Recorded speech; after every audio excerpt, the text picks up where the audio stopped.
दोस्तों नमस्कार। आज की कहानी है मनु और शतरूपा की कथा। सनातन धर्म की अद्भुत परंपरा में सृष्टि के आरंभ की अनेक गाथाएं मिलती हैं, परंतु उनमें से सबसे प्रमुख कथा है मनु और शतरूपा की। इन्हें मानव जाति के आदि जनक और जननी कहा जाता है। मनु को पहला पुरुष और शतरूपा को पहली स्त्री माना गया है। इन दोनों से ही संपूर्ण मानव जाति की उत्पत्ति हुई है। यह कथा केवल सृष्टि की उत्पत्ति की नहीं, बल्कि धर्म, तप, संयम और भक्ति की गाथा है। जब ब्रह्मा जी ने स्वयं अपने ध्यान से इस सृष्टि की रचना प्रारंभ की, तब उन्होंने सबसे पहले जल, अग्नि, वायु, आकाश और पृथ्वी की उत्पत्ति की। फिर उन्होंने वनस्पतियाँ, पशु, पक्षी, कीट, पतंगे बनाए। इस सृष्टि को गति देने के लिए एक ऐसे प्राणी की आवश्यकता थी जिसमें बुद्धि, विवेक, चेतना और कर्म की शक्ति हो, जिसे हम मानव कहते हैं। ब्रह्मा जी ने अपने मन से एक पुरुष की उत्पत्ति की, मनु। इस कारण उन्हें मनु कहा गया। फिर उन्होंने मनु के लिए एक स्त्री का सृजन किया, शतरूपा, जो 100 रूपों वाली थी और सृजन शक्ति की प्रतीक थी। शतरूपा को स्वयं ब्रह्मा जी ने अपनी तपस्या से उत्पन्न किया था। मनु और शतरूपा को ब्रह्मा जी ने धर्म का ज्ञान दिया।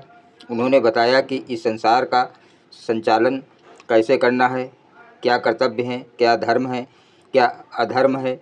उन्होंने उन्हें विवाह का विधान बताया और उन्हें गृहस्थ आश्रम में प्रवेश करने को कहा। मनु और शतरूपा ने विवाह करके एक सुंदर और पवित्र जीवन प्रारंभ किया। उन्होंने 4 संतानें उत्पन्न की, प्रियव्रत, उत्तानपाद, आकृति और देवहूति। ये संतानें ही आगे चलकर संसार की विभिन्न जातियों और वंशों की जननी बनी। मनु केवल राजा नहीं थे, वे एक धर्मज्ञ, तपस्वी और न्यायप्रिय सम्राट भी थे। उन्होंने न केवल संसार के लिए नियम बनाए, बल्कि स्वयं भी उनका पालन किया। उन्होंने जो किया वही कहा और जो कहा वही जिया। जिनके जीवन का सबसे बड़ा योगदान है मनुस्मृति, जो भारतीय धर्म और समाज का प्राचीनतम विधान है। मनु और शतरूपा ने वर्षों तक हिमालय के तपोवनों में कठोर तपस्या की। वे भगवत भक्ति और तप लीन रहते थे।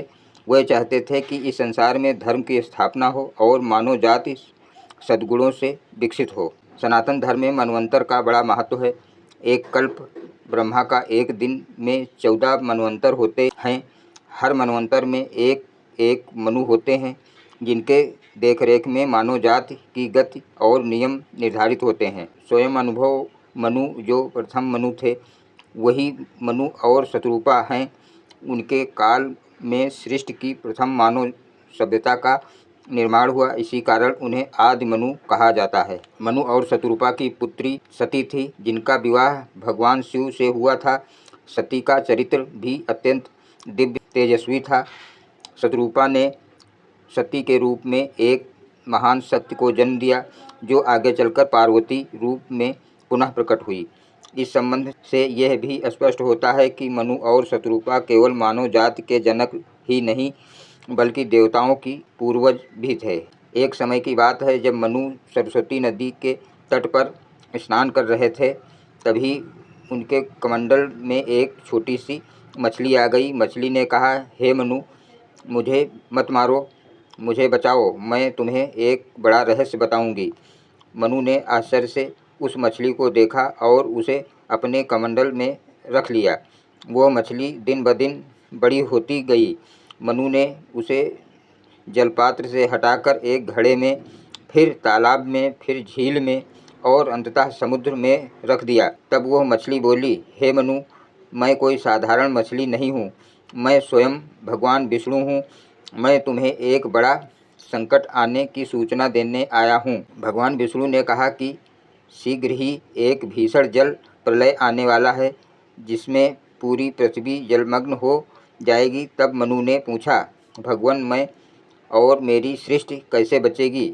भगवान विष्णु ने कहा, तुम एक विशाल नौका बनवाओ, जिसमें सप्तऋषियों, सभी वनस्पतियों के बीज और समस्त जीव जंतुओं के जोड़े रखो। जब प्रलय आए तो तुम उस नौका में सवार हो जाना। मैं मछली रूप में आकर उस नौका को पर्वतराज हिमालय की चोटी पर ले जाऊंगा। मनु ने वैसा ही किया और जब प्रलय आया तो पूरी पृथ्वी जल से ढक गई। आकाश में बादल गरजने लगे, वर्षा होने लगी, समुद्र उफान पर आ गए।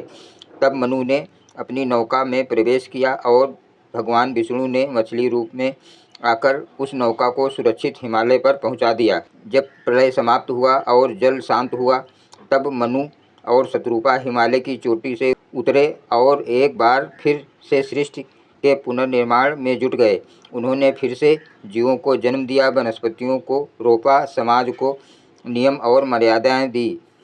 इसलिए मनु और शत्रुपा को द्वितीय सृष्टिकर्ता भी कहा जाता है। जहाँ ब्रह्मा ने पहला सृजन किया, वहीं प्रलय के बाद मनु और शत्रुपा ने पुनः जीवन को दिशा दी। मनु और शत्रुपा के जीवन से हमें अनेक शिक्षाएं मिलती हैं।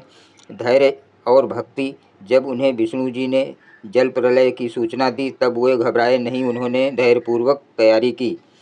प्रेम और त्याग। मनु और शत्रुपा ने संपूर्ण मानव जाति के कल्याण के लिए अपना संपूर्ण जीवन समर्पित कर दिया। कर्म और धर्म।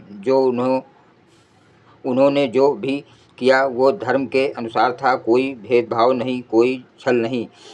परिवार और मर्यादा। उन्होंने परिवार को आदर्श बनाया और गृहस्थ धर्म को सर्वोच्च बताया। मनु द्वारा रचित मनुस्मृति भारतीय समाज की आधारशिला बनी। यद्यपि आज के संदर्भ में इसके कुछ विवादास्पद माने जाते हैं, परंतु यह बात भी निश्चित है कि उस युग में जब कोई सामाजिक विधान नहीं था तब मनु ने एक व्यवस्थित जीवन जीने की संहिता दी। इस स्मृति में 4 वर्णों की व्यवस्था, स्त्री और पुरुष के धर्म, राजनीति, दंड विधान, विवाह नियम, शिक्षा व्यवस्था आदि का विस्तृत वर्णन है। यह ग्रंथ हजारों वर्षों तक भारत की नीतियों का आधार रहा। शत्रुपा का नाम अक्सर मनु के साथ लिया जाता है, परंतु उनकी स्वतंत्रता महत्ता भी है।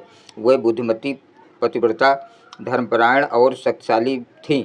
उन्होंने मनु का संपूर्ण जीवन सहयोग दिया, कठिन तपस्या के साथ दिया और सृष्टि के पुनर्निर्माण में भी बराबरी से भाग लिया।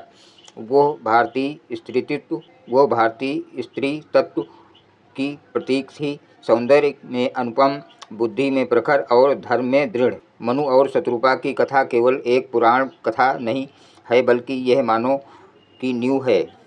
यह हमें बताती है कि कैसे एक पुरुष और स्त्री मिलकर धर्म, समाज और सृष्टि की रचना कर सकते हैं।